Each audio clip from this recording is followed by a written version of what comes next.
Welcome back to The Deep Dive. We're here to cut through the noise and give you the real story, the insights you need. Today we're tackling a really fascinating figure, a career marked by huge highs and, well, some pretty dramatic lows. We're talking about singer and songwriter Jeffrey Wayne Tate, better known as Geoff Tate. Yeah, Geoff Tate, the voice for so long of Queensrÿche. Exactly. We've gone through a lot of material here, articles, interviews, legal documents, even covering his rise with this, giant progressive heavy metal band, the incredible success they had, and then the really messy, very public, very legal split. It got complicated fast. So our mission today really is to chart that course, the music, the fame, but especially focus on that legal fallout, because the details of how they restricted him, how he could talk about his own past, that's where it gets kind of wild. It really does. And when you talk about his legacy, this isn't a minor figure we're discussing. Geoff Tate was progressive metal for a huge audience. The albums he fronted, especially Operation, Mindcrime in '88, a classic. Absolutely. And then Empire in 1990, that one went massive, multi-platinum. These weren't just albums. They were like cornerstones of the genre. And respected too, right? Not just sales. Oh, definitely. Our sources show he was consistently ranked High Hit Parader's top metal vocalists, number 14, I think. That metal show called him one of the best hard rock voices of the 80s, Vegas Rocks, gave him an award for his voice in progressive heavy metal back in 2012, ironically right around when things fell apart. So, a major talent, widely recognized, which makes the breakup even more stark. Exactly. This isn't about someone just fading away. It's about a top-tier artist whose career basically got caught in this crossfire of internal band politics that then exploded into, well, a legal battle. Okay, let's unpack this then. Because, the music's important, but this deep dive feels almost more like a business case study, doesn't it? A corporate divorce. It had all the hallmarks, millions of dollars at stake, intellectual property. Right. And it led to this totally bizarre situation where, for nearly 2 years, you had two different bands touring under the same name. Queensrÿche. A legal absurdity, really. You almost never see that. But the settlement, that's the bit that just blows my mind. And here's where it gets really interesting. For anyone interested in, contracts or artist rights, the fine print. It wasn't just, okay, you guys get the name. It was incredibly specific, down to the font size, about how Tate could even mention the band he'd fronted for 30 years. It's like they were legally erasing his history. It is pretty unprecedented, that level of control over an artist, a professional identity after the split. It's where IP law just slammed right into personal legacy. So to really get why that settlement was so brutal, we need to understand what he built, right? The foundation. Absolutely. Let's go back. Okay, so Jeffrey Wayne Tate, born in Stuttgart, West Germany, 1959. It's kind of interesting itself. Yeah, his parents were American. Sources even trace his mother's side back to New Orleans. Bit of a geographical mix there. Definitely. But the family moved to Tacoma, Washington, pretty soon after he was born. So he's fundamentally a product of that Pacific Northwest scene. Right. And his early interests, musically, not heavy metal initially. It was more symphonic stuff, grand, dramatic music. You can kind of hear that influence later, can't you, in the scope of Queensrÿche's sound? Totally, that epic feel. He did a year at Tacoma Community College, starting in '77, but dropped out. Music was clearly the path. So the early Seattle scene, what was he doing before Queensrÿche? Well, he was in a few bands. There was a progressive group called Babylon, then a cover band, The Mob. The Mob, that name comes up again, doesn't it? It does. But interestingly, he left The Mob at first. The reason? He didn't want to play covers. He was already focused on writing original material. Okay. That drive for creative control seems like a theme. It really does. Yeah. So after leaving The Mob, he joined another progressive metal band called Myth. He was lead vocals and keyboards there. Yeah. Myth. Why is that significant? Because two of his bandmates in Myth were Kelly Gray and Randy Gain. Remember those names? Got it. Kelly Gray, Randy Gain. So they pop up later. Decades later, yeah. It shows how tight his network was even back then, which, mirrors the family involvement and management later on, too. Okay, so he's in Myth, focused on original music. How does he end up back with the Mob guys? Well, the Mob called him up again in 1981. But this time, it wasn't about playing gigs doing covers. They wanted him to sing on a professional demo tape they were recording. Okay. A recording project. Exactly. Yeah. And Tate saw the value in that. He actually convinced his Myth bandmates, Gray and Gain, that recording this high-quality demo would be a good experience, even if it was technically for another band. Smart move. Professional experience. And it paid off. During that session, he wrote his very first song with that group. They had some music ready, and he wrote lyrics and melody for it. Became The Lady Wore Black. That's a key track on their first release, right? Absolutely. That 4-song demo they made got passed around, created a buzz. It was released as an EP in 1982 on an indie label, 206 Records. And that's when the mob decided, okay, we need a better name. They became Queensrÿche. And Tate was in for good. Yep, permanent lead singer. And that indie EP, that was the catalyst for the major label deal. Directly. Off the back of that buzz, in the summer of '83, they signed this massive deal with EMI. How massive are we talking? 15 years, 7 albums guaranteed. Huge commitment from EMI. They re-released the EP right away to build momentum. Wow, 15 years. That's incredible stability, especially back then. And they delivered on that promise, commercially speaking. Queensrÿche, over their career, sold over 20 million albums worldwide. 20 million? That's staggering. It really is. The Warning in '84, Rage for Order in '86, those really carved out their unique sound. But the absolute peaks, commercially and critically. Operation, Mindcrime in '88, often called one of the greatest metal albums ever. Consistently. It's a benchmark. And then Empire in 1990. That album was huge. Silent Lucidity was a massive crossover hit. Went multi-platinum. Can't forget Promised Land either, '94. Still successful. Right. They had a solid decade, maybe a bit more, where they were just absolutely at the top of the progressive heavy metal world. Undisputed. Which makes the way it all fell apart just so jarring. It wasn't a slow decline. It was like a bomb went off. Yeah, an implosion is the right word. Sudden, violent, and immediately legal. So let's get into that, the buildup. What was happening behind the scenes leading up to 2012? Well, the core issue, according to the sources, really seemed to revolve around management, and specifically family involvement in management. Tate's wife, Susan. Yes, she had been the band's official manager from 2005 to 2012, but her involvement went back further. She was running the fan club in the late 90s, then became assistant manager in 2001. So a long history there. A very long history. And on top of that, Tate's stepdaughter, Miranda, was also running the fan club by this point. So management and fan relations. It was all family. Okay. I can see how that might cause friction with the other long-term band members. That seems to be exactly what happened. The flashpoint was a meeting on April 12, 2012. Tate wasn't there. He didn't attend. No. And the other 3 founding members, Michael Wilton on guitar, Scott Rockenfield on drums, Eddie Jackson on bass, they held a vote. Unanimous decision. Fire Susan as manager and fire Miranda from the fan club. Wow. Okay, that's a direct shot. It was clearly meant as one. Wilton later said publicly that, from their perspective, they felt like they hadn't had a voice in their own band for about 3 years. 3 years. Yeah. He claimed everything, touring, finances, decisions, was being run solely by Tate and his wife, the manager. Firing them was their attempt to, take back the reins of their own company. So corporate move, essentially. But it didn't stay corporate for long, did it? Not at all. 2 days later, April 14th, 2012, they're in São Paulo, Brazil for a show. Well, for sound check, the argument breaks out, specifically about the firing. And this is where it gets physical. Yes. Things escalated very quickly. Sources say Tate reacted angrily, knocked over the drum kit, threw punches, and physically assaulted Wilton and Rockenfield. Yeah. Specifically spitting on both of them. Spitting, wow. Go. Crossing a line. A big one. And in the age of camera phones, footage of that incident, especially the spitting, hit the internet almost immediately. It became very public, very fast. Yeah. That was really the point of no return. So that's the breaking point. But they didn't fire him right then and there. No, which is interesting. The narrative suggests they played the next 3 shows, but the atmosphere was obviously terrible. The other members felt Tate continued to, quote, misbehave. Suggesting the conflict didn't just end in São Paulo. Exactly. It sounds like trust was completely gone. Yeah. They were just fulfilling obligations while figuring out the next step. Which took a while. Almost 2 months. The formal decision came via a conference call. June 5th or 6th, 2012. And Tate was on this call.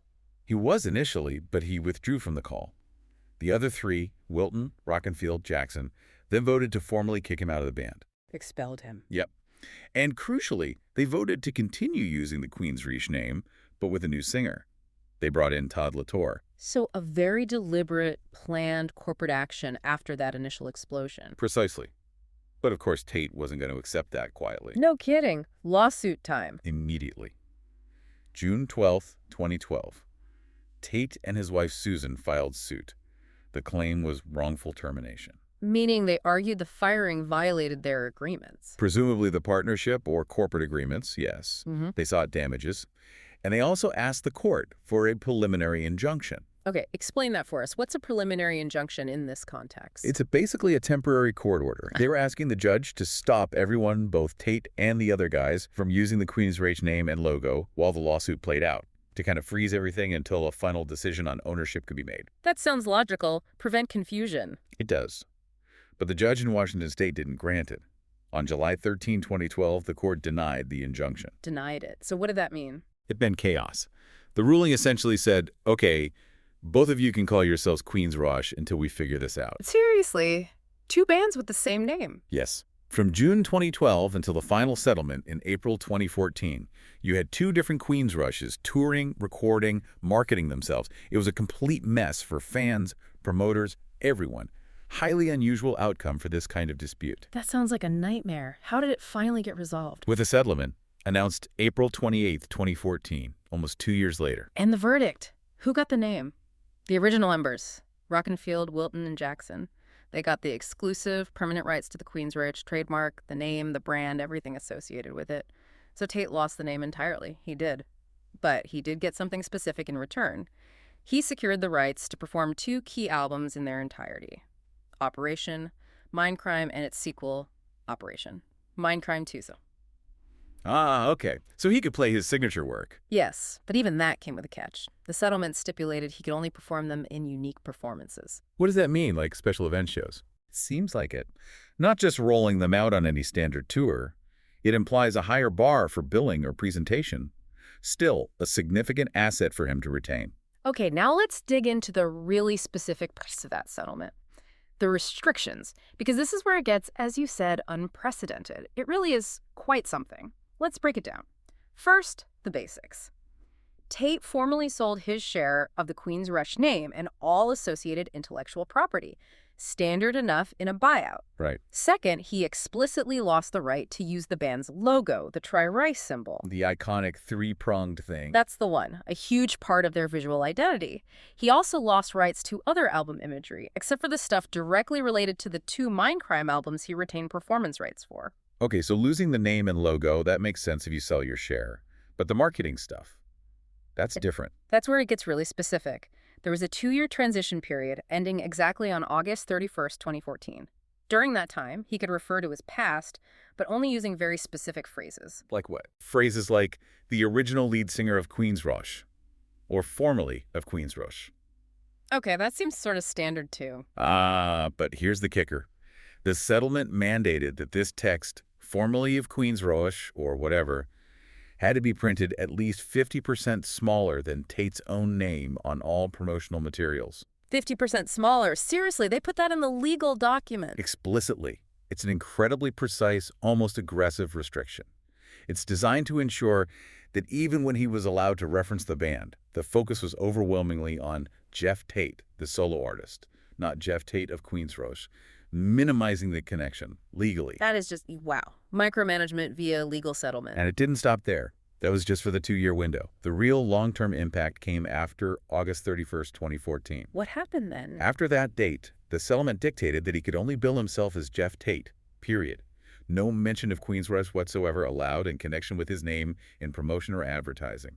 None at all. After 30 years. None at all. A complete legal decoupling. The intent was crystal clear.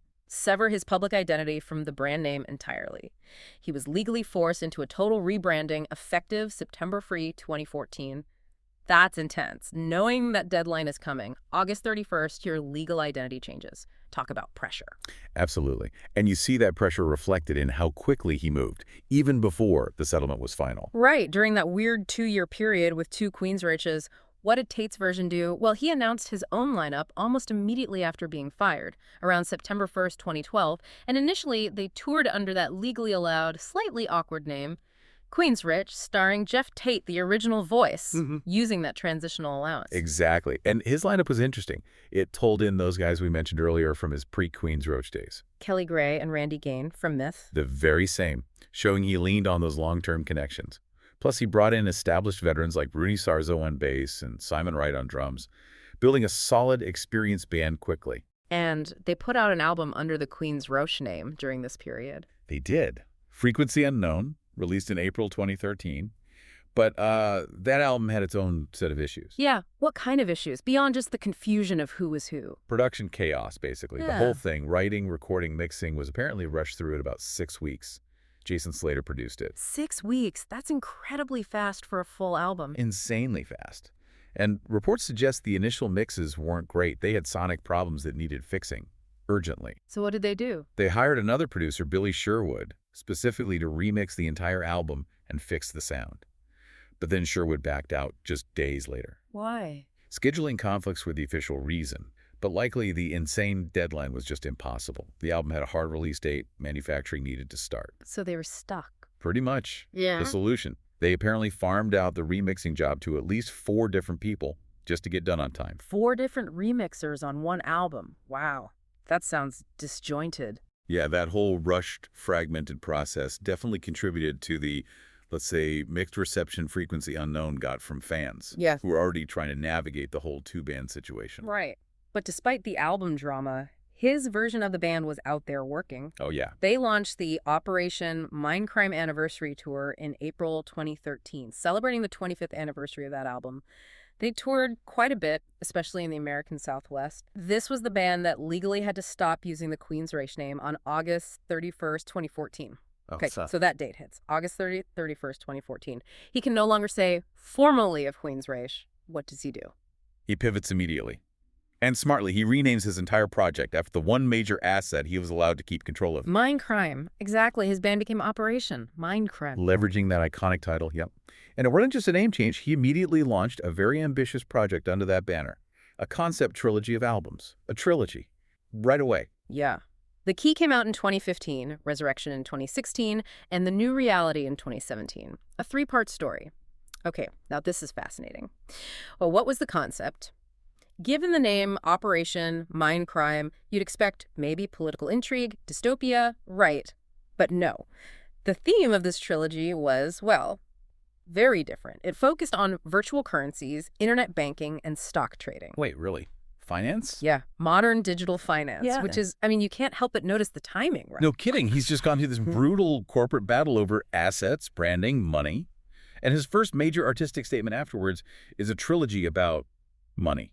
Virtual assets, stock trading. It's a pretty striking thematic choice, almost like he channeled the whole messy corporate dissolution into this commentary on abstract modern finance, a very intellectual, maybe even cold subject matter compared to his earlier work. That is really something. So besides the Operation Mindcrime project, did he keep up his solo work? He did. He'd released a solo album back in 2002, self-titled, and another one, Kings and Thieves, came out right in the middle of the turmoil in 2012. And personally, didn't he make a big visual change around 2002? With his hair? Ah, yes. He shaved his signature long hair around that time. The reason, according to sources, was deeply personal. He did it in solidarity with a close family member who was battling cancer and sadly passed away. Wow, okay. That puts a different light on that change. Definitely. And even through all the band drama, his voice itself remained in demand. He was part of that Hear and Aid famine relief project back in '85. The big metal all-star thing. Right. And more recently, he's been a frequent guest vocalist for Tobias Sammet's Avantasia project. He's on several of their albums from 2016 right up to their latest planned release in 2025. So his vocal talent was still highly valued in the metal community. Okay, let's circle back to the controversies that flared up during the lawsuit period, because those seem to really pour fuel on the fire. They definitely added to the negative narrative surrounding him at the time. And yeah, we should cover these impartially, just reporting what the sources say happened, remembering it's all within that supercharged legal context. Right. So obviously the big one was São Paulo, April 2012.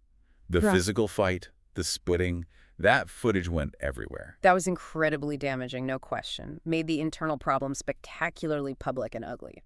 Then there's another incident about a year later, May 2013, during that transition tour. Yeah, in St. Charles, Illinois. Video emerged of him on stage, taking a smartphone from someone in the audience. Okay. And then apparently throwing it over his shoulder back into the crowd. Oof. Okay, that doesn't look good either. More negative press. Loads of it.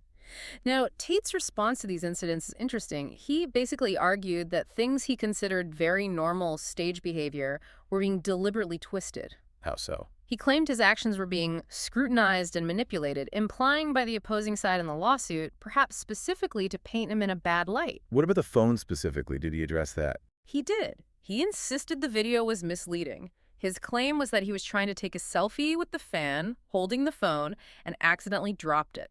He denied throwing it intentionally and accused whoever posted the video of manipulating it. So an accidental drop versus an intentional throw.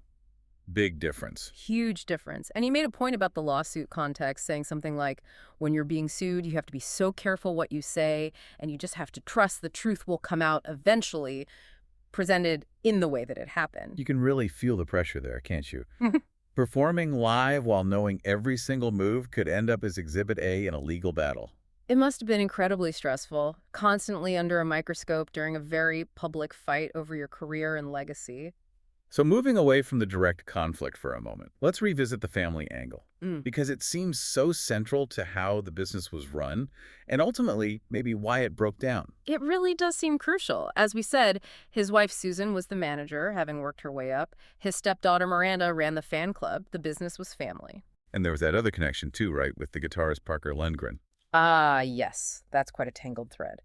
Parker Lundgren joined Tate's solo band first in 2008. Okay. Then Tate brought him into Queensrÿche itself in early 2009. And then, as just a few months later, in July 2009, Lundgren married Tate's stepdaughter, Miranda. Wow. So Tate hires him, then he marries Tate's stepdaughter. Exactly. Now, the sources say that marriage didn't last long. They divorced soon after. But that whole sequence really highlights how intertwined Tate's professional decisions and his family life were. It wasn't just management, it was even band member hiring. That certainly adds layers to the other members feeling they'd lost control. You can see how they might feel that way. And Tate involved his biological daughter, too, musically. Emily sang a duet with him on the American Soldier album back in 2009. How old is she then? She was only 12 at the time. The song was called Home Again. So yeah, for a long time, family wasn't just part of the operation. It was deeply embedded in almost every aspect. Okay, so beyond music, beyond the band drama, what else was Tate involved in? He seems like someone with diverse interests. He definitely is. The most prominent non-musical venture, and maybe his oldest passion, is wine.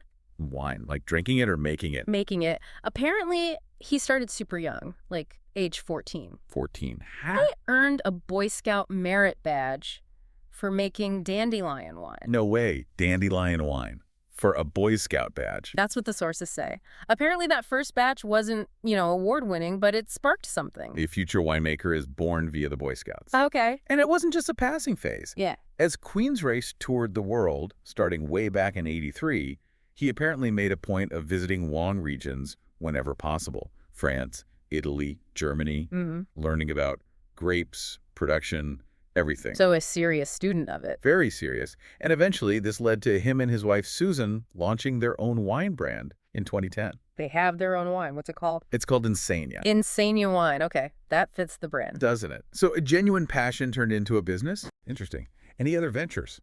Film? Yeah, he's dipped his toe in acting. He actually starred in a found footage horror movie called The Burning Moor Incident. Starred in it? Yeah, apparently playing both the narrator and the killer. He came out in 2013, right in the middle of all the band chaos. Talk about timing. Anything else on the film front? He's also slated to compose the musical score for an upcoming crime movie called Fallen Moon. So, moving into film scoring, too. Okay. And just on a personal health note, anything recent? Yes. Sources confirm he had open heart surgery in Germany back in June 2022. Wow, okay.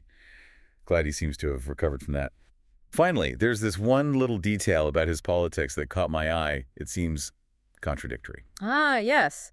When asked, he's described himself as being both a libertarian and a socialist. Libertarian and socialist. How does that work? It's definitely an unusual combination, embracing individual liberty and simultaneously collective social responsibility. Yep. Well, it's complex. Maybe it reflects the contradictions of leading a big, successful creative collective that ultimately fractured, Yeah, maybe. A man of contrasts, it seems. It certainly seems that way. So, wrapping this up, this deep dive has taken us from the absolute peak of progressive metal, 20 million albums sold globally. Incredible numbers. Right through this incredibly bitter corporate divorce. And the endpoint wasn't just separation.